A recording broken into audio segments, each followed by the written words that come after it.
ಶ್ರೀ ಗುರುಭ್ಯೋ ನಮಃ. ನಿನ್ನೆ ದಿವಸ ಜರಾಸಂಧ 18ನೇ ಬಾರಿ ಮಥುರಾನಗರದ ಮೇಲೆ ಆಕ್ರಮಣ ಮಾಡಲಿಕ್ಕಾಗಿ ಬಂದಾಗ ಕೃಷ್ಣ ಬಲರಾಮರಿಬ್ಬರು ರಾಜನೀತಿಗೆ ಅನುಸಾರವಾಗಿ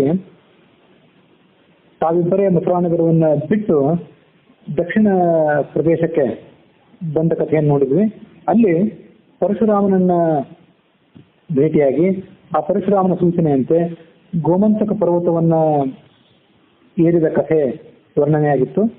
ಆ ಗೋಮಂತಕ ಪರ್ವತದಲ್ಲೇ ಬಲರಾಮ ಅವನ ಪತ್ನಿಯರಾದಂಥ ವಾರುಣಿ, ಶ್ರೀ ಮತ್ತು ಕಾಂತಿ ಅನ್ನೋವರನ್ನ ನೋಡಿದ ಕಥೆಯನ್ನು, ಅವರನ್ನ ಸಂಧಿಸಿದ ಕಥೆಯನ್ನ ನೋಡಿದೆವು. ಒಂದು ವ್ಯಾಖ್ಯಾನದ ಪ್ರಕಾರ ಆ ಬಲರಾಮನಿಗೆ 3 ಪತ್ನಿಯರು, ವಾರುಣಿ, ಶ್ರೀ ಮತ್ತು ಕಾಂತಿ ಅಂತ ಹೇಳಿ. ಮತ್ತೊಂದು ವ್ಯಾಖ್ಯಾನದ ಪ್ರಕಾರ ವಾರುಣಿ, ಶ್ರೀ ಮತ್ತು ಕಾಂತಿ ಅನ್ನುವರೇ 2, ಅಂತೂ 4 ಜನ ಪತ್ನಿಯರು ಅಂತ ಮತ್ತೊಂದು ವ್ಯಾಖ್ಯಾನ. ಮುಂದೆ ಬಲರಾಮನಿಗೆ ರೇವತಿಯ ಜೊತೆಗೆ ಏನು ವಿವಾಹ ಆಗಲಿಕ್ಕಿದೆ, ಆ ರೇವತಿಗಿಂತ ಭಿನ್ನರಾದಂತಹ ಪತ್ನಿಯರು ಇವರೆಲ್ಲ. ಅಂತೂ 4 ಮತ್ತು 1 5 ಜನ ಪತ್ನಿಯರು ಒಂದು ವ್ಯಾಖ್ಯಾನದ ಪ್ರಕಾರ, 3 + 1 ಇನ್ನೊಂದು ವ್ಯಾಖ್ಯಾನದ ಪ್ರಕಾರ 4 ಜನ ಪತ್ನಿಯರು ಅಥವಾ 5 ಜನ ಪತ್ನಿಯರು ಬಲರಾಮನಿಗೆ ಇದ್ದರು ಅಂತ ನಾವು ಆ ಕಥೆಯ ಅರ್ಥವನ್ನು ನೋಡ್ಬೇಕು. ಈ ಕಾಂತಿ ಅಂತ ಇಲ್ಲೇನು ವರ್ಣನೆ ಇದೆಯಲ್ಲ, ಈ 3 ಜನ ಪತ್ನಿಯರು ಬಲರಾಮನನ್ನ ಸೇವಿಸಿದ್ರು, ಬಲರಾಮನಿಗೆ ಸೇವೆ ಮಾಡಿದ್ರು ಅಂತ ಕಥೆ ಇದೆಯಲ್ಲ, ಇದು ಭಾಗವತದಲ್ಲಿ ಈ ಕಥೆ ಇರಲಿಲ್ಲ. ಅಥವಾ ನಮ್ಮ ಹತ್ರ ಇರುವಂತಹ ಭಾಗವತ ಏನಿದೆ ಇದು ಉತ್ತರದ ಪಾಠವನ್ನು ಅನುಸರಿಸಿದ ಭಾಗವತ. ದಕ್ಷಿಣ ಭಾರತದ ಪಾಠದಲ್ಲಿ ಅದು ಇದ್ದಿರಬೇಕೇನೋ. ಆದ್ರೆ ಇಲ್ಲಂತ ನಮ್ಮ ಬಳಿ ಇರುವಂತಹ ಭಾಗವತದಲ್ಲಿ ಬಲರಾಮ ಮತ್ತು ಕೃಷ್ಣರು ಗೋಮಂತಕ ಪರ್ವತಕ್ಕೆ ಹೋದ ಕಥೆನೇ ಅಲ್ಲಿಲ್ಲ. ಅವ್ರು ಹೋಗೋದು ಎಲ್ಲಿ ಅಂದ್ರೆ ಪ್ರಸ್ರವಣ ಪರ್ವತಕ್ಕೆ. ಜರಾಸಂಧನನ್ನ ಅವರು ವಂಚನೆ ಮಾಡ್ಲಿಕ್ಕಾಗಿ ಈ ಕಡೆ ಬಂದು ಪ್ರಸ್ರವಣ ಅನ್ನುವಂಥ ಪರ್ವತವನ್ನು ಅವರು ಸಮೀಪ ಏರಿ ಕೂತ್ಕೊಳ್ತಾರೆ ಅಂತ ಕಥೆ ಇದೆ. ಆ ಕಥೆ ನಾವು ಇನ್ನು ಮುಂದೆ ನೋಡ್ಬೇಕು. ಬಲರಾಮ ಮತ್ತು ಕೃಷ್ಣರಿಬ್ಬರು ಪರಶುರಾಮನನ್ನು ಭೇಟಿಯಾದದ್ದು ಮತ್ತು ಕರವೀರಪುರಕ್ಕೆ ಬಂದ ಕಥೆನೂ ಕೂಡ ಅಲ್ಲಿಲ್ಲ, ಭಾಗವತದಲ್ಲಿ ಇಲ್ಲವೇ ಇಲ್ಲ. ಅವರು ಪ್ರಸ್ರವಣ ಪರ್ವತಕ್ಕೆ ಬಂದರು, ಪ್ರಸ್ರವಣ ಪರ್ವತದ ಮೇಲೆ ಏರಿ ಕೂತ್ಕೊಂಡ್ರು ಅಂತ ಕಥೆ ಇದೆ. ಗೋಮಂತ ಪರ್ವತದ ಮೇಲೆ ಕೂತ್ಕೊಂಡಿದ್ರು ಬಲರಾಮ ಮತ್ತು ಕೃಷ್ಣರು. ಗೋಮಂತ ಪರ್ವತಕ್ಕೆ ಜರಾಸಂಧ ಬೆಂಕಿ ಹಚ್ಚಿಸಿದ. ಆಗ ಅವರಿಬ್ರು ಕೆಳಗೆ ಬಂದು ಬಲರಾಮ ಕೃಷ್ಣರಿಬ್ಬರು ಆ ಜರಾಸಂಧರ ಸೈನ್ಯವನ್ನ ಭಂಗಪಡಿಸಿದ್ರು ಅಂತ ಹರಿವಂಶ ಮತ್ತು ತಾತ್ಪರ್ಯದಲ್ಲಿ ಬರೋ ಕಥೆ. ಆದ್ರೆ ಭಾಗವತದಲ್ಲಿ ಬರುವ ಕಥೆಯಂತೆ ಅವರು ಗೋಮಂತ ಪರ್ವತಕ್ಕೆ ಬರಲಿಲ್ಲ, ಹೊರತು ಪ್ರಸ್ರವಣ ಪರ್ವತಕ್ಕೆ ಬಂದ್ರು. ಪ್ರಸ್ರವಣ ಪರ್ವತಕ್ಕೆ ಜರಾಸಂಧ ಬೆಂಕಿ ಹಚ್ಚಿಸಿದಾಗ ಪ್ರಸ್ರವಣ ಪರ್ವತವನ್ನ ಹಾರಿ ಅವರಿಬ್ರು ಜರಾಸಂಧನಿಗೆ ತಿಳಿಯದಿಂದ ಮತ್ತೆ ಮಥುರಾನಗರಕ್ಕೆ, ದ್ವಾರಕಾನಗರಕ್ಕೆ ಓಡಿ ಹೋದ್ರು ಅಂತ ಅಲ್ಲಿ ಕಥೆ ಇದೆ. ಯಾಕಂದ್ರೆ ಭಾಗವತದಲ್ಲಿ ಪ್ರಸ್ರವಣ ಪರ್ವತಕ್ಕೆ ಅವ್ರು ಬರೋದಕ್ಕಿಂತ ಮೊದಲೇ ದ್ವಾರಕಾನಗರವನ್ನ ನಿರ್ಮಾಣ ಮಾಡಿ ಬಂದಿದ್ರು ಅಂತ. ಯಾಕಂದ್ರೆ ಈ 2 ದಿವಸಗಳ ಹಿಂದೆ, 2-3 ದಿವಸಗಳ ಹಿಂದೆ ನಾನೊಂದು ಕಥೆಯ ಸೂಚನೆ ಕೊಟ್ಟಿದ್ದೆ. ಅದೇನಂದ್ರೆ ಈ ಮಥುರಾನಗರದ ಮೇಲೆ ಕಾಲಯವನ ದಂಡೆತ್ತಿ ಬಂದಿದ್ದ ಅಂತ ಇದೆ. ಆ ಕಾಲಯವನ ದಂಡೆತ್ತಿ ಬಂದಾಗ ದ್ವಾರಕಾನಗರವನ್ನು ಮೊದಲು ನಿರ್ಮಾಣ ಮಾಡಿ ಅವರಿಬ್ರು ದ್ವಾರಕಾನಗರದಿಂದ ಕೃಷ್ಣ ಬಲರಾಮರು ಹೊರಗೆ ಬಂದಿದ್ರು ಅಂತ ಅಲ್ಲಿ ಕಥೆ ಇದೆ.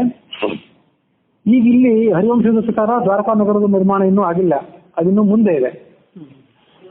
ಹಾಗಾಗಿ ಭಾಗವತದಲ್ಲಿ ಬರುವ ಕಥೆಯಂತೆ ಪ್ರಸ್ರವಣ ಪರ್ವತವನ್ನು ಏರಿ ಪ್ರಸ್ರವಣ ಪರ್ವತಕ್ಕೆ ಜರಾಸಂಧ ಬೆಂಕಿ ಹಚ್ಚಿಸಿದಾಗ ಆ ಜರಾಸಂಧನಿಗೆ ತಿಳಿಯದಂತೆ ಪ್ರಸ್ರವಣ ಪರ್ವತವನ್ನು ಜಿಗಿದು ಅವರಿಬ್ರು ದ್ವಾರಕಾನಗರಕ್ಕೆ ಹೋಗಿಬಿಟ್ರು ಅಂತ ಅಲ್ಲಿ ಮುಂದೆ ಬರೋ ಕಥೆ.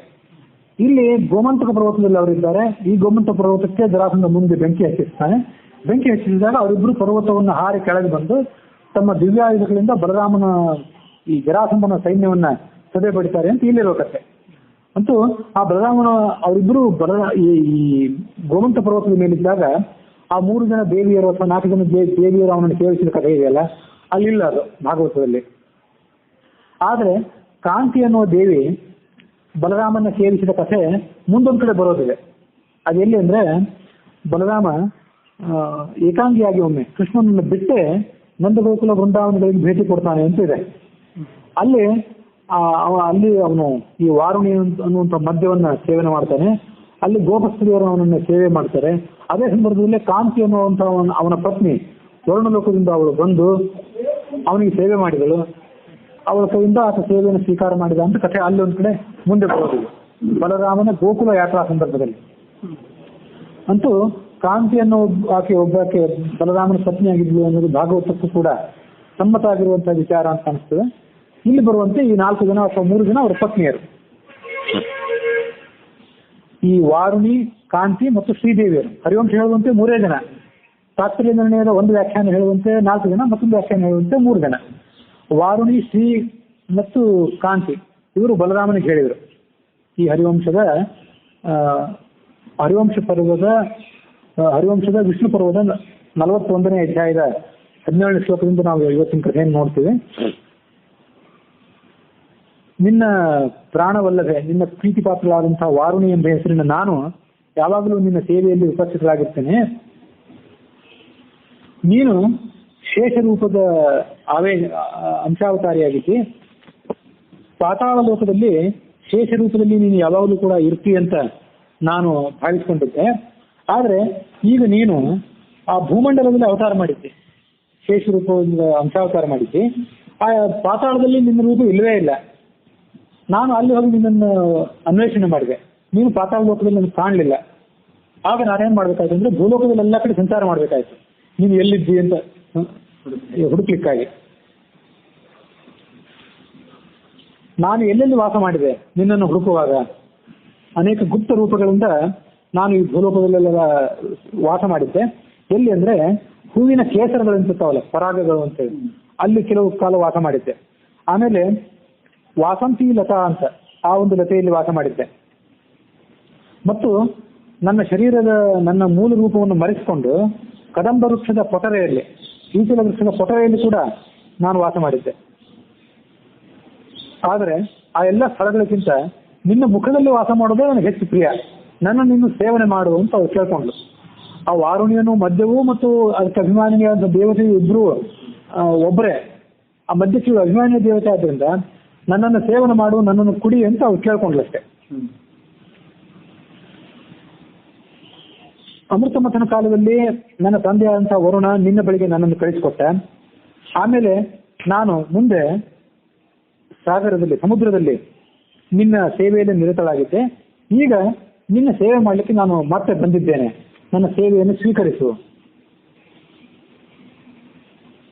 ನೀನು ನನ್ನನ್ನು ನಿಂದನೆ ಮಾಡಿದ್ರು ಕೂಡ ನಾನು ಇಲ್ಲಿಂದ ಬಿಟ್ಟು ಹೋಗುವಂಥವಳಲ್ಲ. ನಿನಗೆ ಬೇಕಾದಂತಹ ಎಲ್ಲ ಕಾಣಿಕೆಗಳನ್ನು ನಾನು ತಂದಿದ್ದೇನೆ, ನೀಲವಾದಂತಹ ರೇಷ್ಮೆ ವಸ್ತ್ರಗಳನ್ನು ತಂದಿದ್ದೇನೆ ಅಂತ ಇದೆ. ಅವು ಸಮುದ್ರದಲ್ಲಿ ಉಪಲಬ್ಧ ಆಗುವಂಥವು. ಆ ನೀಲವಾದಂತಹ ರೇಷ್ಮೆ ವಸ್ತ್ರಗಳನ್ನು ತಂದಿದ್ದೇನೆ ಮತ್ತು ನಾನು ಸ್ವಯಂ ರೇಷ್ಮೆ ವಸ್ತ್ರವನ್ನು ಧರಿಸಿದ್ದೇನೆ ಮತ್ತು ಒಂದು ಪದ್ಮವನ್ನು ಕೈಯಲ್ಲಿ ಹಿಡಿದಿದ್ದೇನೆ. ನಿನ್ನನ್ನು ಬಿಟ್ಟು ಬೇರೆ ಯಾರ ಸೇವೆ ಮಾಡಲಿಕ್ಕೂ ನನಗೆ ಆಸಕ್ತಿ ಇಲ್ಲ, ನನ್ನನ್ನು ಸ್ವೀಕಾರ ಮಾಡುವಂತ ವಾರುಣಿ ಕೇಳ್ಕೊಂಡ್ಳು. ಆಮೇಲೆ ಕಾಂತಿ ಅಲ್ಲಿಗೆ ಬಂದಳು. ಜಯತು ಬಲಭದ್ರ ಅಂತೇಳಿ ಬಲರಾಮನಿಗೆ ಆಕೆ ಜಯಕಾರ ಮಾಡಿದ್ಲು. ಅಹಂ ಚಂದ್ರಾರಸ ಗುರುಂ ಸಹಸ್ರ ಶಿರಸಂ ಪ್ರಭುಂ ಸಗುಣೈ ಅನುರಕ್ತ ತ್ವಾಂ ಯಥೈವ ಮದಿರಾಯಥ. ಈ ಮದಿರಾ ಅಂದ್ರೆ ವಾರುಣಿ, ಅವಳು ನಿನ್ನ ಮೇಲೆ ಹೇಗೆ ಅನುರಾಗವುಳ್ಳವಳು, ಹಾಗೆ ನಾನು ಕೂಡ, ಕಾಂತಿಯು ಕೂಡ ನಿನ್ನ ಮೇಲೆ ಅನುರಾಗವುಳ್ಳವಳು. ಚಂದ್ರನಕ್ಕಿಂತಲೂ ಹೆಚ್ಚು ವೈಭವವುಳ್ಳವನು ನೀನು. ಸಹಸ್ರ ಶಿರಸಂ, 1000 ತಲೆಯುಳ್ಳವನು. ಹಾಗಾಗಿ ನಿನ್ನ ಗುಣಗಳ ಬಗ್ಗೆ ನಾನು ಅನುರಾಗವುಳ್ಳವಳಾಗಿ ನಿನ್ನ ಹತ್ತಿರ ಬಂದಿದ್ದೇನೆ ಅಂತ ಕಾಂತಿ ಹೇಳಿದ್ಲು. ಆಮೇಲೆ ಶ್ರೀ ಅಂತ ಏನಿದ್ಲಲ್ಲ, ಆ ಶ್ರೀ ಅಂದ್ರೆ ಅವಳು ಬಲರಾಮನ ಪತ್ನಿಯೇ, ಸ್ವಯಂ ಲಕ್ಷ್ಮೀದೇವಿ ಅಲ್ಲ. ಲಕ್ಷ್ಮೀದೇವಿ ಆವೇಶ ಅವಳಲ್ಲಿ ಇರ್ತಷ್ಟೆ. ಒಂದು ಕಮಲ ಪುಷ್ಪವನ್ನು ಕೈಯಲ್ಲಿ ಹಿಡಿದಿದ್ಲು. ಆಕೆ ಈ ಬಲರಾಮನಿಗೆ ಹೇಳಿದ್ಲು, ವಾರುಣಿ ಮತ್ತು ಕಾಂತಿಯರ ಜೊತೆಗೆ ನನ್ನನ್ನು ಕೂಡ ನೀನು ಸೇವನೆ ಮಾಡುವ. ಹಿಂದೆ ನೀನು 1000 ತಲೆಯ ಶೇಷನಾಗಿದ್ದಾಗ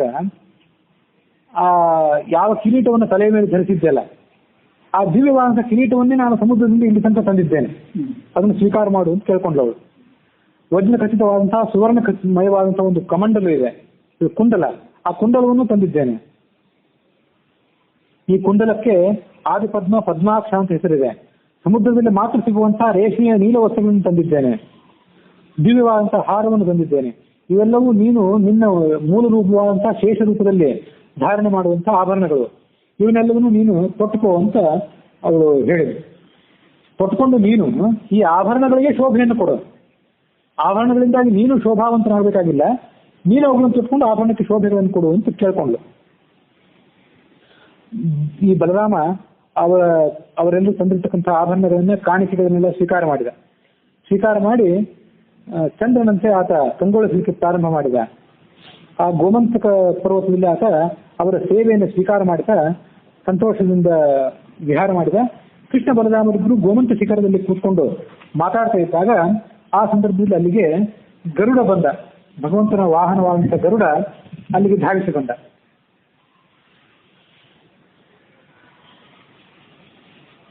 ಆ ಗರುಡ ಅಲ್ಲಿಗೆ ಬಂದಾಗ ಯಾವುದೋ ಒಂದು ಯುದ್ಧವನ್ನು ಆಗ ತಾನೇ ಮುಗಿಸಿ ಬಂದಿದ್ದಾನೆ ಅಂತ ಅನ್ನೋದು ಅವನ ಸ್ವರೂಪವನ್ನು ನೋಡಿದ್ರೆ ಗೊತ್ತಾಗ್ತಿತ್ತು. ದೈತ್ಯರ ಪ್ರಹಾರಗಳ ಏಟುಗಳ ಗುರುತು ಆ ಗರುಡನ ಶರೀರದ ಮೇಲೆ ಇನ್ನೂ ಕೂಡ ಕಾಣಿಸ್ತಾ ಇತ್ತು. ದಿವ್ಯವಾದಂತಹ ಮಾಲೆಯನ್ನು ಕೊರಳಲ್ಲಿ ಧರಿಸಿ ದಿವ್ಯವಾದಂತಹ ಗಂಧವನ್ನು ಮೈಗೆ ಹಚ್ಕೊಂಡು ಆತ ಬಂದಿದ್ದ. ಅದು ಯಾವ ಕಥೆ ಅಂತಂದ್ರೆ, ಗರುಡ ಎಲ್ಲಿಂದ ಬಂದ, ಯಾಕಾಗಿ ಅಲ್ಲಿಗೆ ಬಂದ, ಏನೋ ಹಿನ್ನೆಲೆ, ಅದನ್ನೆಲ್ಲ ನಾನು ನೋಡ್ಬೇಕು.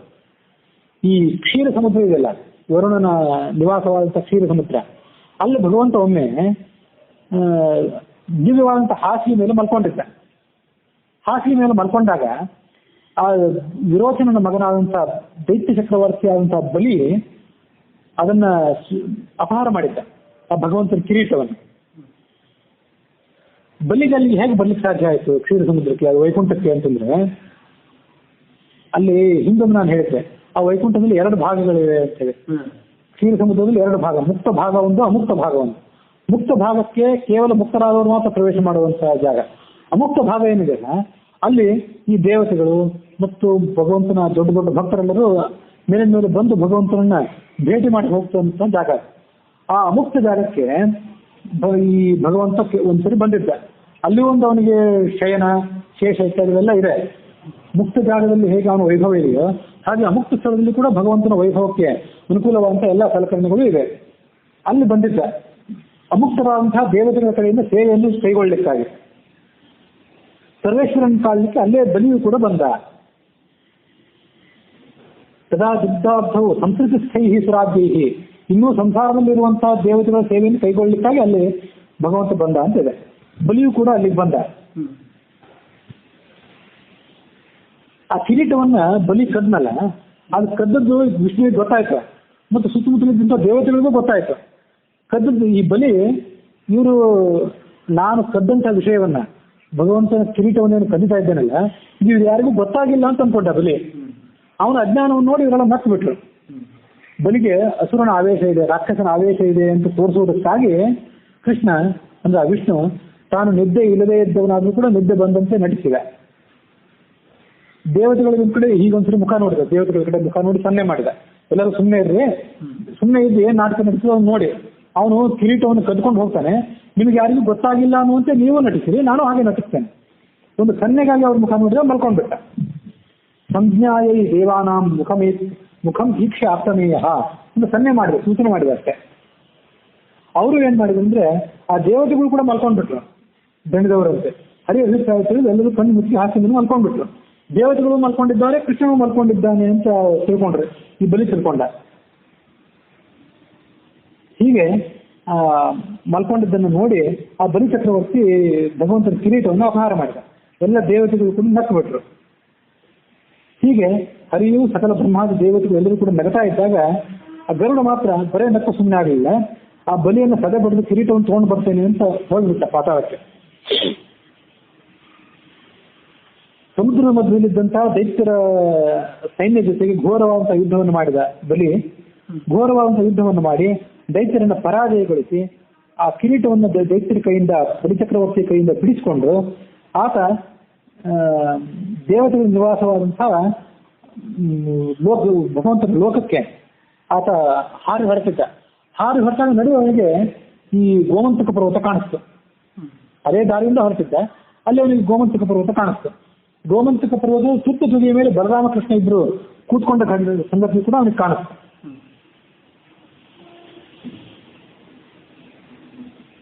ಕೃಷ್ಣ ಇರುವಲ್ಲಿಗೆ ಅವನು ಬಂದ. ಕೃಷ್ಣ ಇರುವಲ್ಲಿಗೆ ಬಂದು ಆ ಕೃಷ್ಣನ ತಲೆಯ ಮೇಲೆ ಆ ಕಿರೀಟವನ್ನು ಅವನು ಬಿಸಾಕಿಬಿಟ್ಟ, ಅಲ್ಲಿಂದ ಬೇರಿಂದಲೇ ಅಂತೇಳಿ ಕೃಷ್ಣನ ಸ್ತೋತ್ರ ಮಾಡಿದ. ಕೃಷ್ಣ ಅವನಿಗೆ ಹೇಳಿದ, ನೀನು ನಾನು ಯಾವಾಗ ನೀನು ಸ್ಮರಣೆ ಮಾಡ್ಕೊತೀನಿ ಅವಾಗ ಕೂಡಲೇ ವಿಳಂಬ ಇಲ್ಲದೆ ಬಾ ಅಂತ ಹೇಳಿದ ಕೃಷ್ಣ ಅವನಿಗೆ. ಆಯ್ತು ಅಂತ ಹೇಳಿ ಬಲಿಯಲ್ಲಿಂದ ಈ ಗರುಡ ಅಲ್ಲಿಂದ ಹೊರಟು ಹೋಗ್ಬಿಟ್ಟ. ಕ್ಷೀರಸಾಗರಕ್ಕೆ ಅವನು ಹೊರಟು ಹೋದ ಅಂತ ಕಥೆ ಇದೆ. ವೈಷ್ಣವ ಕಿರೀಟವನ್ನು ಅವನು ಕೊಕ್ಕಿನಿಂದ ಕಚ್ಕೊಂಡು ಹೋಗ್ತಿದ್ದ ಅಂತ ಹರಿವಂಶ ಹೇಳ್ತದೆ. ತನ್ನ ಕೊಕ್ಕಿನಲ್ಲಿ ಇಟ್ಕೊಂಡಿದ್ದ. ಹಿಡ್ಕೊಂಡು ಅವನ ಹಾರಿ ಹೋಗ್ತಾ ಇದ್ದ. ಕೆಳಗೆ ವಿಷ್ಣುವನ್ನು ನೋಡಿದ. ವಿಷ್ಣು ಯಾರು ಅಂತ ಅವನಿಗೆ ಯಾವಾಗಲೂ ಗೊತ್ತಿರುವಂತದೆ. ವಿಷ್ಣು ಯಾವುದೇ ರೂಪದಲ್ಲಿದ್ರೂ ಕೂಡ ಬಲಿ ಗೊತ್ತಾಗಿಬಿಡ್ತದೆ. ಹಾಗಾಗಿ ಗರುಡನಿಗೆ ಆ ಗೊತ್ತಾದ ಕೂಡಲೇ ಗರುಡ ಏನ್ ಮಾಡಿದ, ಆಕಾಶದಲ್ಲೇ ನಿಂತು ಕೃಷ್ಣನ ತಲೆಯ ಮೇಲೆ ಕಿರೀಟವನ್ನ ಬೀಳಿಸಿಬಿಟ್ಟ. ಉಪೇಂದ್ರನಾಥ್ ಅಂತ ಕೃಷ್ಣನ ತಲೆಯ ಮೇಲೆ ಅದು ಸಹಜವಾಗಿ ಆ ಕಿರೀಟ ಅವನಿಗೆ ಹೇಳಿ ಮಾಡಿಸಿದ್ದು ಏನೋ ಅನ್ನುವಂತೆ ಅದೇ ಗಾತ್ರದಿಂದ ಯುಕ್ತವಾಗಿತ್ತು. ಆ ಭಗವಂತನ ತಲೆಯ ಮೇಲೆ ಕೂತ್ಕೊಂಡು ಬಿಡ್ತು. ಕೃಷ್ಣನನ್ನು ಅದು ಶೋಭಾಯಮಾನಗೊಳಿಸಿತು. ಆಗ ಕೃಷ್ಣ ಏನ್ ಮಾಡಿದ ಅಂತ ಬಲರಾಮನಿಗೆ ಹೇಳಿದ, ಈಗ ನಮಗೆ ಕಿರೀಟ ಬಂತು, ಇನ್ನ ವೇಷಭೂಷಣಗಳು, ಕಿರೀಟ ಕವಚಗಳು, ಅಸ್ತ್ರಗಳು ಎಲ್ಲವೂ ದೊರೆಯುವಂತೆ ಕಾಣಿಸ್ತಾ ಇದೆ.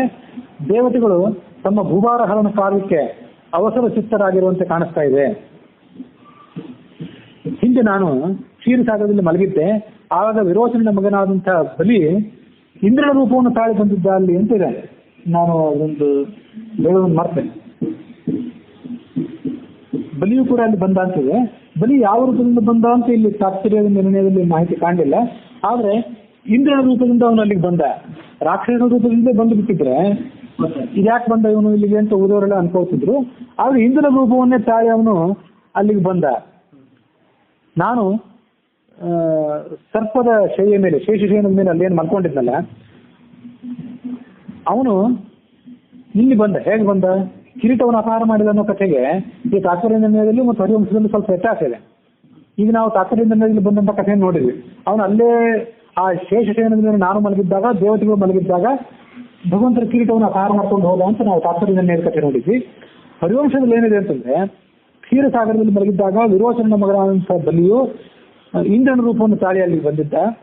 ನಾನು ಆ ಸರ್ಪಶಯ್ಯೆಯಿಂದ ಹೊರಟು ಹೋದ್ಮೇಲೆ ಶೇಷಶಯ್ಯೆಯನ್ನು ಬಿಟ್ಟು ಈ ಮನುಷ್ಯ ರೂಪವನ್ನು ತಾಳಿ ನಾನು ಇಲ್ಲಿಗೆ ಬಂದಲ್ಲ, ಕೃಷ್ಣ ರೂಪದಿಂದ ತಾಳಿ ಬಂದಾಗ ಆಗ ಅವನೇನ್ ಮಾಡಿದ ಅಂದ್ರೆ, ಆ ವಿರೋಚನ ಮಗನಾದಂಥ ಬಲಿ ಮೊಸಳೆ ರೂಪವನ್ನು ತಾಳಿ ನನ್ನ ಕಿರೀಟವನ್ನು ಅಪಹಾರ ಮಾಡಿದ. ಅದು ಕಿರೀಟ ಅಲ್ಲೇ ಉಳಿದಿತ್ತು. ಕೃಷ್ಣನ ಕಡೆ ಇಲ್ಲೊಂದು ಬೇರೆ ಕಿರೀಟ ಇದ್ದಿರ್ಬೇಕು ಅಂತ ನನ್ನ ಮೂಲ ರೂಪದ ಕಿರೀಟ ಅಲ್ಲೇ ಉಳಿದಿತ್ತು. ಇವನೇನ್ ಮಾಡಿದ ಅಂದ್ರೆ ಮೊಸಳೆ ರೂಪವನ್ನು ತಾಳಿ ಆ ಕ್ಷೀರಸಾಗರದಲ್ಲಿ ಈಜ್ಕೊಂಡು ಹೋಗಿ ಆ ಶೇಷಶಯನದ ಮೇಲೆ ಇದ್ದಂತಹ ನನ್ನ ಕಿರೀಟವನ್ನ ಅಪಹಾರ ಮಾಡಿಬಿಟ್ಟ. ಅಪಹಾರ ಮಾಡಿದ್ದಾಗ ಈ ಗರುಡ ಆ ಬಲಿಯನ್ನು ತಡೆ ಬಡಿದು ಕಿರೀಟವನ್ನು ತಗೊಂಡು ಬಂದಿದ್ದಾನೆ ಅಂತ ಕೃಷ್ಣ ಆ ಕಥೆಯನ್ನು ಬಲರಾಮನಿಗೆ ಹೇಳಿದ. ಅಂತೂ ಮತ್ಸ್ಯದ ರೂಪ ಅಂತಿದೆ. ಮತ್ಸ್ಯದ ರೂಪವನ್ನು ತಾಳಿ ಬಲಿ ಅಲ್ಲಿಗೆ ಬಂದ, ಆ ಕಿರೀಟವನ್ನು ಅಪಹಾರ ಮಾಡಿದ. ಹೌದಲ್ಲ? ಸರಿ. ನನಗೆ ಇತ್ತೀಚೆಗೆ ಆ ಹರಿವಂಶ ಓದ್ಲಿಕ್ಕೆ ಆಗ್ತಿಲ್ಲ. ಅಂದಾಗ ಅಲ್ಲೇನೋ ಸ್ವಲ್ಪ ಅಂತ ವ್ಯತ್ಯಾಸದ ಕಥೆ ಬಂದ್ರೆ ಅದನ್ನು ತಿಳಿಸ್ತೀನಿ. ಅಂತೂ ಹರಿವಂಶದಲ್ಲೇ ಈ ಗ್ರಂಥದ ಪ್ರಕಾರ ಮೊಸಳೆಯ ರೂಪ ತಾಳಿ, ಆ ಗ್ರಂಥದಲ್ಲಿ ಮೀನಿನ ರೂಪವನ್ನು ತಾಳಿ ನೋಡಿದ. ನೋಡಿ ಆ ಬಲಿಯನ್ನು ಸದೆ ಬಡಿದು ಕಿರೀಟವನ್ನು ತಗೊಂಡು ಬಂದ. ಕಿರೀಟವನ್ನು ತಂದು ನನ್ನ ತಲೆಯ ಮೇಲೆ ಇಟ್ಟಿದ್ದಾನೆ. ಈಗ ಜರಾಸಂಧನು ಕೂಡ ನಮ್ಮ ಸಮೀಪಕ್ಕೆ ಬಂದ ಅಂತ ಕಾಣಿಸ್ತಾ ಇದೆ. ಆ ಜರಾಸಂಧನ ಸೈನ್ಯದ ಎಲ್ಲ ರಥಗಳು, ಧ್ವಜಗಳು ಇತ್ಯಾದಿಗಳೆಲ್ಲ ಕಾಣಿಸ್ತಾ ಇವೆ. ಇಲ್ಲಿ ಈ ಹರಿವಂಶದ ಫುಟ್ ನಲ್ಲಿ ಒಂದು ಮಾಹಿತಿ ಇದೆ. ಆ ಕಿರೀಟ ಬಲಿಚಕ್ರವರ್ತಿ ಅಪಹಾರ ಮಾಡ್ಕೊಂಡು ಹೋಗಿದ್ದಲ್ಲ, ಅದನ್ನ ಗರುಡ ತಗೊಂಡು ಬಂದು ಕೃಷ್ಣನ ತಲೆಯ ಮೇಲೆ ಇಟ್ಟಲ್ಲ, ಅದು ಕಿರೀಟ ಈಗಲೂ ಭೂಲೋಕದಲ್ಲಿ ಇದೆ ಅಂತ. ಎಲ್ಲಿ ಅಂದ್ರೆ ಈ ಕರ್ನಾಟಕದಲ್ಲಿ ಮೇಲುಕೋಟೆ ಇದೆಯಲ್ಲ, ಅದಕ್ಕೆ ಯದುಗಿರಿ ಅಂತ ಕರೀತಾರೆ. ಆ ಮೇಲ್ಕೋಟೆ ಅಂದ್ರೆ ಇದು ಶ್ರೀವೈಷ್ಣವರ ಕೇಂದ್ರ ಸ್ಥಾನ. ರಾಮಾನುಜರು ಕೂಡ, ರಾಮಾನುಜ ತೀರ್ಥರು ತಮಿಳುನಾಡಿನವರು ಮೂಲತಃ. ಅಲ್ಲಿ ಅವರಿಗೆ ಕೆಲವು ಶೈವ ರಾಜರಿಂದ, ಶೈವ ಆಡಳಿತಗಾರರಿಂದ ತೊಂದರೆ ಬಂದಿತ್ತು. ಶೈವರಿಗೆ ವೈಷ್ಣವರಿಗೆ ಚಿಕ್ಕಾಟ ಇತ್ತು. ಆಗ ಈ ವೈಷ್ಣವಾಗ್ರೇಸರಾದಂತಹ ರಾಮಾನುಜರು ಆ ಶೈವ ರಾಜರ ಉಪಟಳವನ್ನು ತಾಳದೆ ಕರ್ನಾಟಕಕ್ಕೆ ಬಂದರು. ಇಲ್ಲಿ ಹೊಯ್ಸಳ ಚಕ್ರವರ್ತಿ ಆದಂತಹ ವಿಷ್ಣುವರ್ಧನನ ಆಸ್ಥಾನದಲ್ಲಿದ್ರು. ಅವನಿಗೆ ವೈಷ್ಣವ ದೀಕ್ಷೆಯನ್ನು ಕೊಟ್ಟರು ಅಂತಿದೆ. ಅವನು ಜೈನನಾಗಿದ್ದವನು ವೈಷ್ಣವ ದೀಕ್ಷೆಯನ್ನು ತಗೊಂಡ. ಆಮೇಲೆ ಅವರು ಮೇಲ್ಕೋಟೆಗೆ ಬಂದರು. ಮೇಲ್ಕೋಟೆಗೆ ಬಂದು ಅಲ್ಲಿ ಆ ಚೆಲುವನಾರಾಯಣ ಮೂರ್ತಿಯನ್ನು ಸ್ಥಾಪನೆ ಮಾಡಿದರು ಅಂತ ಕಥೆ ಇದೆ. ಆ ಚೆಲುವನಾರಾಯಣ ಮೂರ್ತಿಯ ತಲೆ ಮೇಲೆ ಏನು ಕಿರೀಟ ಇರ್ತದಲ್ಲ, ಈಗ ಆ ಕಿರೀಟವೇ ಈ ಕಿರೀಟ ಅಂತ. ಅದು ವಿಶೇಷವಾದ ಕಿರೀಟ. ಪ್ರತಿನಿತ್ಯವೂ ಅದನ್ನ ದೇವರಿಗೆ ಅಲಂಕಾರ ಮಾಡೋದಿಲ್ಲ.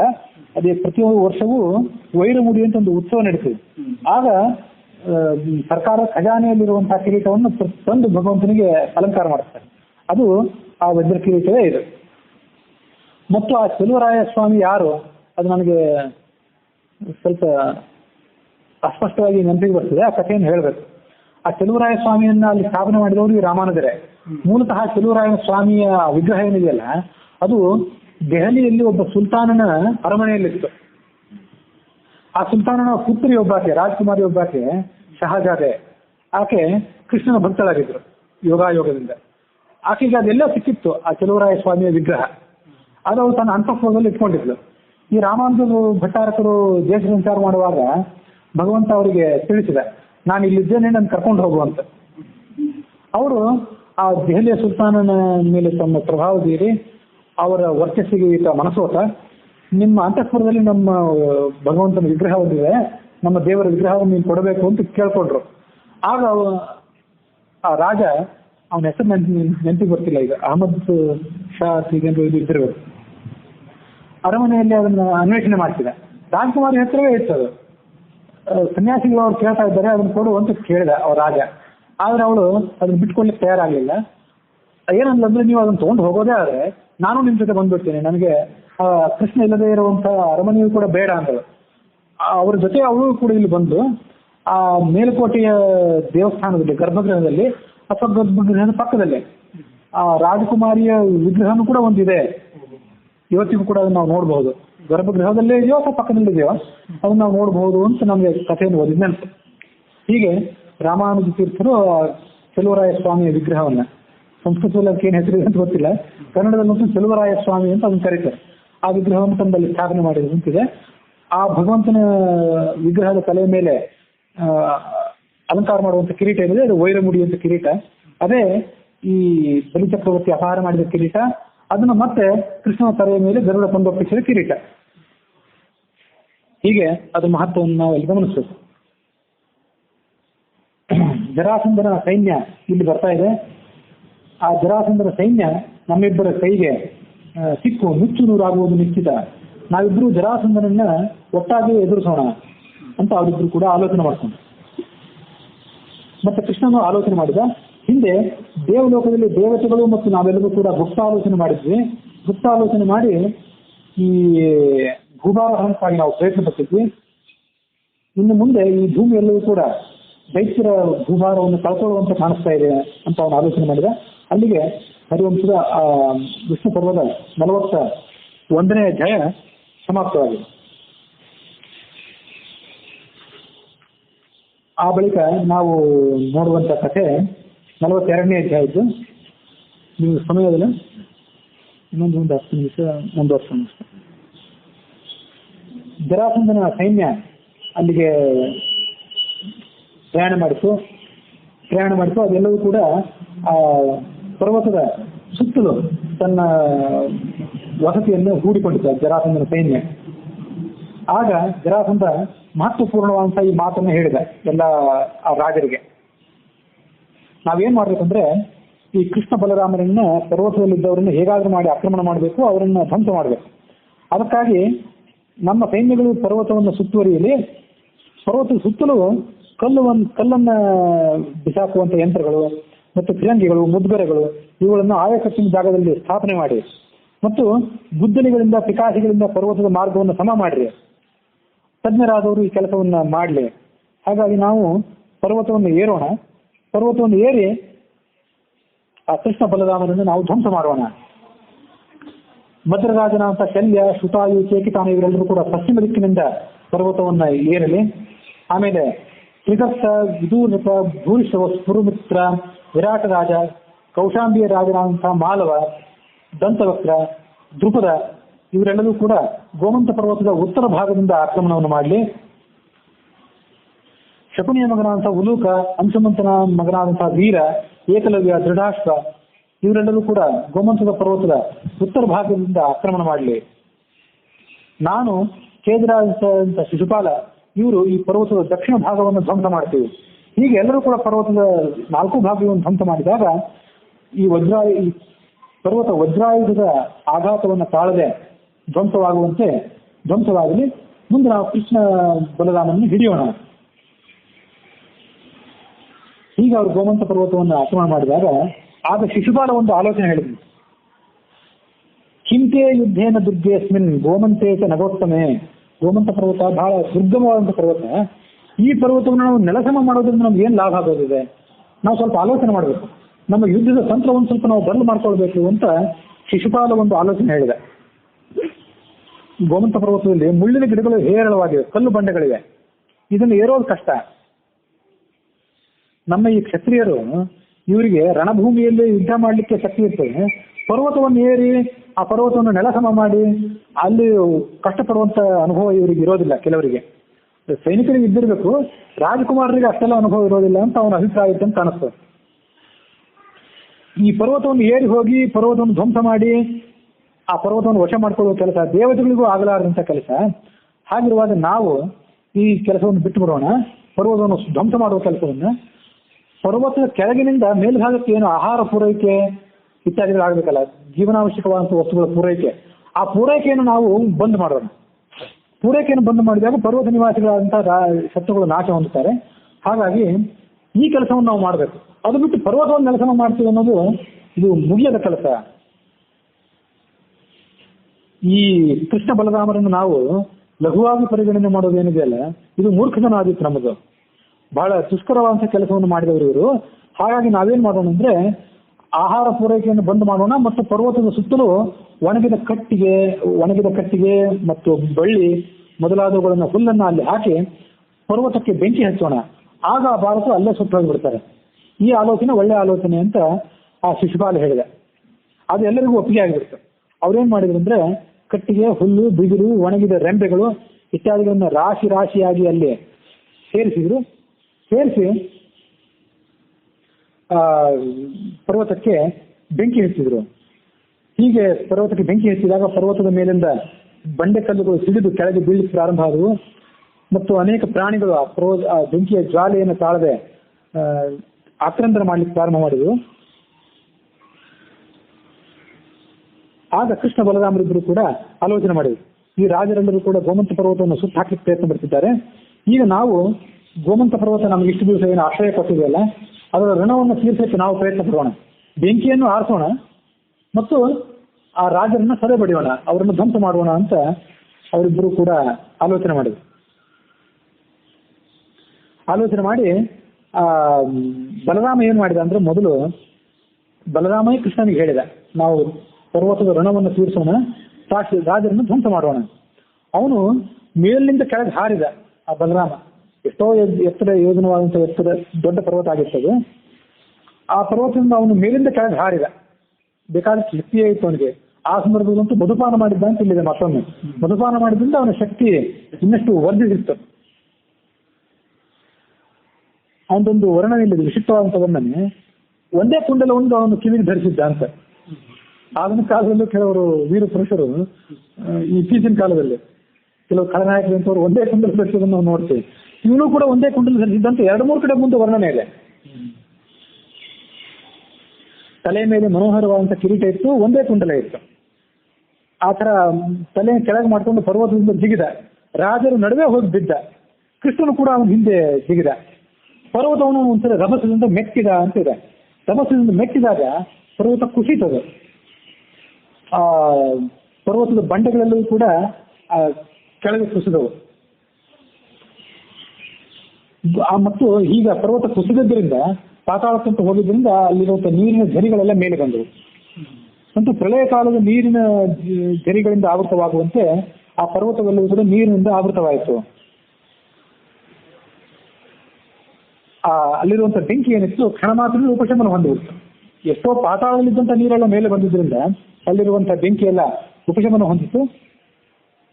ಆ ಜರಾಸಂಧ ಮೊದಲಾದಂಥ ರಾಜರೆಲ್ಲರೂ ಕೂಡ ಭಯಭೀತರಾದರು ಅನ್ನುವಲ್ಲಿಗೆ 42ನೇ ಅಧ್ಯಾಯ ಮುಗಿದಿದೆ. 43ನೇ ಅಧ್ಯಾಯದಲ್ಲಿ ನಾವು ನೋಡುವಂಥ ಕಥೆಯಂತೆ ಅವರು ಶತ್ರುಗಳಿಂದ ಪ್ರಹಾರ ಮಾಡಲಿಕ್ಕೆ ಯೋಗ್ಯವಾದಂಥ ಆಯುಧಗಳೆಲ್ಲವೂ ಅವರಿಗೆ ನೆನಪಿಗೆ ಬಂದ ಕೂಡಲೇ ಆ ಹಿಂದಿನ ಆಯುಧಗಳೆಲ್ಲವೂ, ಮಥುರಾನಗರದಲ್ಲಿ ಆಯುಧಗಳು ಸಿಕ್ಕಿತ್ತಲ್ಲ ಅವರಿಗೆ, ಆಕಾಶದಿಂದ ಬಂದು ಬಿದ್ದಿದ್ವಲ್ಲ, ಆಯುಧಗಳನ್ನೇ ಇವರು ಆಕಾಶದಿಂದ ಪಡ್ಕೊಂಡ್ರು ಇಬ್ರು ದೇವತೆಗಳು, ಬಲರಾಮ ಕೃಷ್ಣರು. ಆ ಆಯುಧಗಳ ಹಿಂಬಾಲಕಗಳಾಗಿ ಪಿಶಾಚಿಗಳೆಲ್ಲ ಬಂದವು, ಮತ್ತೆ ರಕ್ತ ಮಾಂಸ ಇತ್ಯಾದಿಗಳ ಆಸೆಯಿಂದಾಗಿ. ಮತ್ತು ದಿವ್ಯಾಸ್ತ್ರಗಳ ಅಭಿಮಾನಿ ದೇವತೆಗಳು ಅಲ್ಲಿಗೆ ಬಂದರು. ಅವರೆಲ್ಲರೂ ಅಸ್ತ್ರಾಭಿಮಾನಿ ದೇವತೆಗಳಲ್ಲೂ ಕೂಡ ಪುಷ್ಪಮಾಲೆಯನ್ನು ಧರಿಸಿದ್ರು. ಸಮರ್ಥಕ ಅನ್ನುವಂಥ ಹಲಾಯುಧ, ಸೌನಂದ ಅನ್ನುವಂಥ ಒನಕೆ, ಸುದರ್ಶನ ಅನ್ನುವ ಚಕ್ರ, ಕೌಮೋದಕಿ ಅನ್ನುವಂಥ ಗದೆ, ನಂದಕ ಅನ್ನುವಂಥ ಖಡ್ಗ ಅಂತ ಇಲ್ಲ, ಅದೊಂದು ನಾವು ಇಟ್ಕೊಳ್ಳೋದು. ಭಗವಂತನ ಖಡ್ಗಕ್ಕೆ ನಂದಕ ಅಂತ ಹೇಳ್ತಾರೆ. ಆಕಾಶದಿಂದ ಹಾರಿ ಬಂದು ಅವನು ಎಡಗೈಯಿಂದ ಒನಕೆಯನ್ನು ತಗೊಂಡ, ಬಲಗೈಯಿಂದ ಹಲಾಯುಧವನ್ನು ತಗೊಂಡ. ಮತ್ತು ಭಗವಂತನು ಕೂಡ ಸುದರ್ಶನ ಚಕ್ರ, ಕೌಮೋದಕಿ ಮೊದಲಾದಂಥ ಗದೆಯನ್ನ ಅವ್ರು ತಗೊಂಡು ಯುದ್ಧ ಮಾಡಲಿಕ್ಕೆ ಪ್ರಾರಂಭ ಮಾಡಿದರು. ಕೃಷ್ಣ ಈ ಬಲರಾಮ ಏನ್ ಮಾಡ್ತಿದ್ದ, ಈ ತನ್ನ ನೇಗಿಲಿತ್ತಲ್ಲ, ಆ ನೇಗಿಲಿನಿಂದ ಹೀಗೆ ಶತ್ರುಗಳ ರಥಗಳನ್ನ, ಆನೆಗಳನ್ನ ಎಲ್ಲ ಎಳ್ಕೋತಿದ್ದ ತನ್ನ ಹತ್ತಿರ. ಎಳ್ಕೊಂಡು ಎಡಗೈಯಲ್ಲಿ ಆ ಒನಕೆ ಏನಿತ್ತಲ್ಲ ಅದನ್ನೊಂದು ಏಟ್ ಹಾಕ್ತಿದ್ದ. ಈ ತರ ಎಡಗೈಯಿಂದ ಏಟ್ ಹಾಕ್ತಿದ್ದ ಅಂತ ಒಂದು 2-3 ಕಡೆ ವರ್ಣನೆ ಇದೆ. ಆ ಎಡಗೈಯಿಂದ ಯಾಕೆ ಹಾಕ್ತಿದ್ದ ಗೊತ್ತಿಲ್ಲ, ಅವನೇನು ಎಡಚನಾಗಿದ್ನೋ ಅದೇನು ವರ್ಣನೆ ಇಲ್ಲ. ಮತ್ತು ಎಡಗೈಯಿಂದನೇ ಆ ಒನಕೆಯನ್ನು ತಗೊಂಡ, ಎಡಗೈಯಿಂದಲೇ ಪ್ರಹಾರ ಮಾಡಿದ ಅಂತಾನೆ ಆ ಕಥೆ ನಾವು ನೋಡ್ತೇವೆ ಒಂದೆರಡು ಕಡೆ. ಎಲ್ಲ ರಾಜರಿಗೆ ಬಹಳ ಭಯ ಆಯ್ತು. ಯಥಾ ಪ್ರಕಾರ ಅವರು ಜರಾಸಂಧನ ಹತ್ರ ಹೋದ್ರು. ಜರಾಸಂಧ ಅವರಿಗೆ ಧಿಕ್ಕಾರ ಮಾಡಿದ. ಯುದ್ಧ ಭೂಮಿಯಿಂದ ಓಡಿ ಬಂದ್ರು ಅದು ಭ್ರೂಣ ಹತ್ಯೆಗೆ ಸಮಾನ ಅಂತ ವರ್ಣನೆ ಇದೆ ಅಂತ ಹೇಳಿ ಅವರಿಗೆಲ್ಲ ಧಿಕ್ಕಾರ ಮಾಡಿದ. ಹೀಗೆ ಜರಾಸಂಧನ ಪ್ರಚೋದಿತರಾದಂಥ ರಾಕ್ಷಸರೆಲ್ಲರೂ ಕೂಡ ಮತ್ತೆ ಆ ಕೃಷ್ಣ ಬಲರಾಮನ ಮೇಲೆ ಏರಿ ಹೋದ್ರು. ಕೃಷ್ಣ ಬಲರಾಮರಿಬ್ಬರು ಕೂಡ ಮತ್ತೆ ಘನಘೋರವಾದಂತಹ ಯುದ್ಧವನ್ನು ಮಾಡಿದ್ರು. ಯುದ್ಧವನ್ನು ಮಾಡಿ ಆ ಎಲ್ಲ ರಾಕ್ಷಸರನ್ನ ಧ್ವಂಸ ಮಾಡಿದರು. ಪದಾತಿ, ಗಜ, ಅಶ್ವ, ರಥ, ಸೈನಿಕ ಇವರೆಲ್ಲರನ್ನು ಕೂಡ ಚಕ್ರಾಯುಧದಿಂದ ಕೃಷ್ಣ ಸೀಳಿ ಹಾಕಿದ. ಬಲರಾಮನ ಗದೆಯ ಏಟು, ಒನಕೆಯ ಏಟು ಮತ್ತು ಅವನ ನೇಗಿಲೊಂದು, ಇದರೆಲ್ಲದರ ಪ್ರಹಾರವನ್ನು ತಾಳದೆ ಆ ರಾಜರ ಶರೀರದಲ್ಲೂ ಕೂಡ ಧ್ವಂಸವಾಗಿ ಹೋಯಿತು.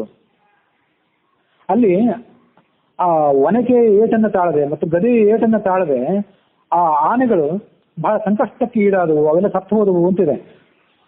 ಷಷ್ಟಿಹಾಯನಾಹ ಅಂತ ಅಲ್ಲೊಂದು ವರ್ಷ, ಅಲ್ಲೊಂದು ವಿಶೇಷಣ ಇದೆ. ಇದನ್ನ ಮೇಲಿನ ಮೇಲೆ ಹೇಳ್ತಿರ್ತಾರೆ 60 ವರ್ಷದ ಆನೆಗಳು ಅಂತ.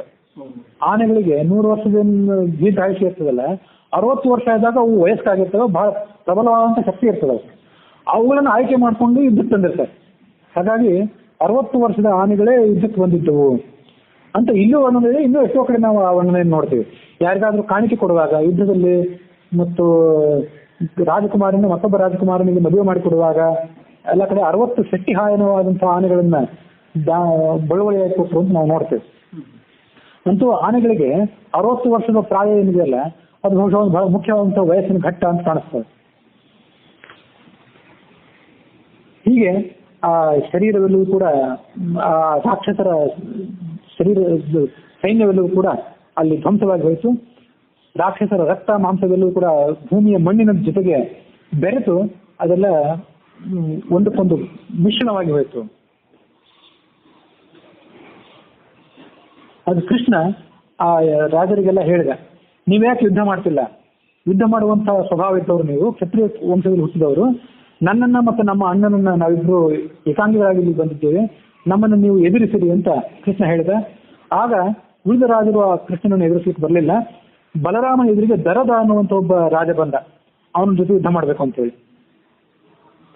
ಬಲರಾಮ ಮತ್ತು ದರದರ ನಡುವೆ ಭಯಂಕರವಾದಂಥ ಯುದ್ಧ ನಡೆಯಿತು.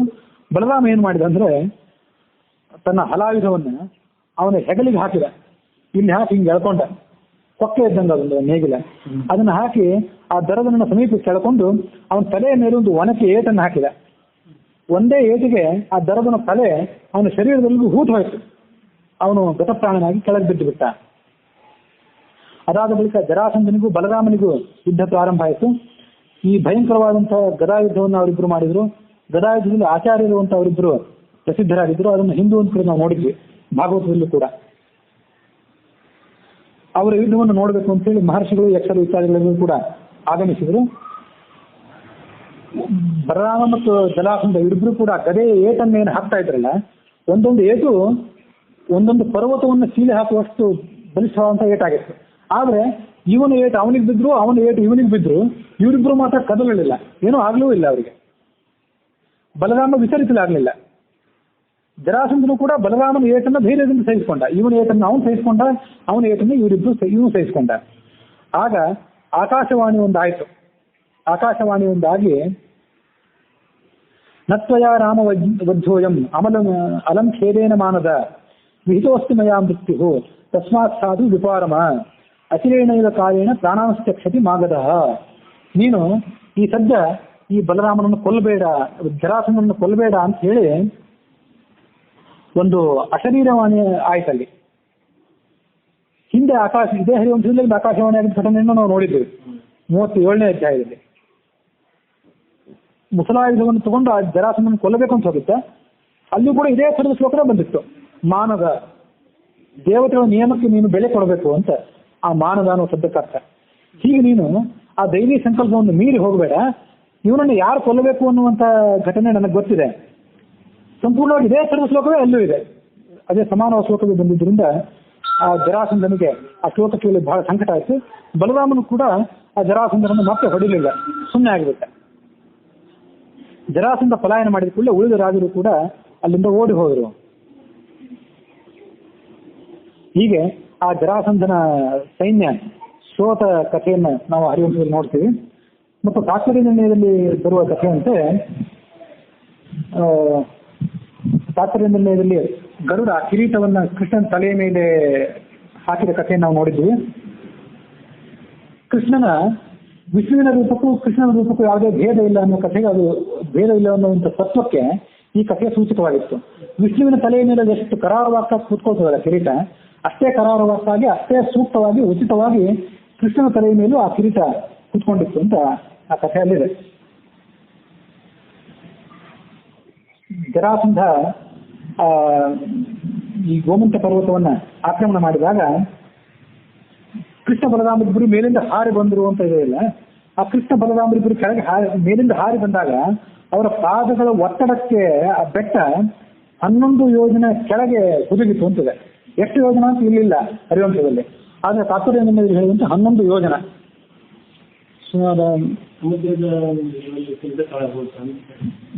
ಅಲ್ಲಿದೆ ಅಂದ್ರೆ ಅಷ್ಟೊಂದ್ರೆ ಪಾತಾಳಕ್ಕೊಂದು ಸೇರ್ಕೊಂತಿದೆಯಲ್ಲ, ಹಾಗಾಗಿ ಸುಮಾರು 80-90 ಮೈಲಿನಷ್ಟು ಅದು ಕೆಳಗೆ ಹೋಯಿತು. ಅದರ ಬಂಡೆ ಕಲ್ಲುಗಳು ಇತ್ಯಾದಿಗಳೆಲ್ಲವೂ ಕೂಡ ನೀರಿನ ಧಾರೆ ಮೇಲೆ ಬಂದು ಬೆಂಕಿಯನ್ನೆಲ್ಲ ಆರಿಸಿತು ಅಂತ ಆ ಕಥೆ ಇದೆ.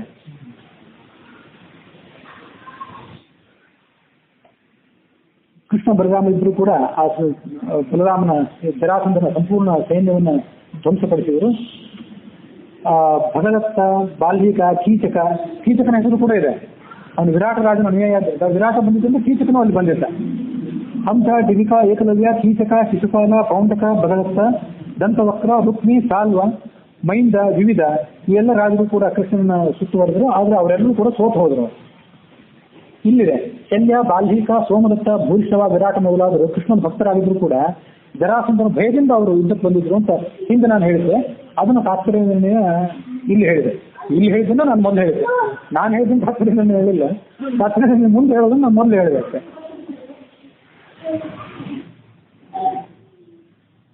ಇಪ್ಪತ್ಮೂರು ಅಕ್ಷೋಹಿಣಿ ಸೈನ್ಯವನ್ನ ಕೃಷ್ಣ ಆ ಸಂದರ್ಭದಲ್ಲಿ ಸೋಲಿಸಿದ.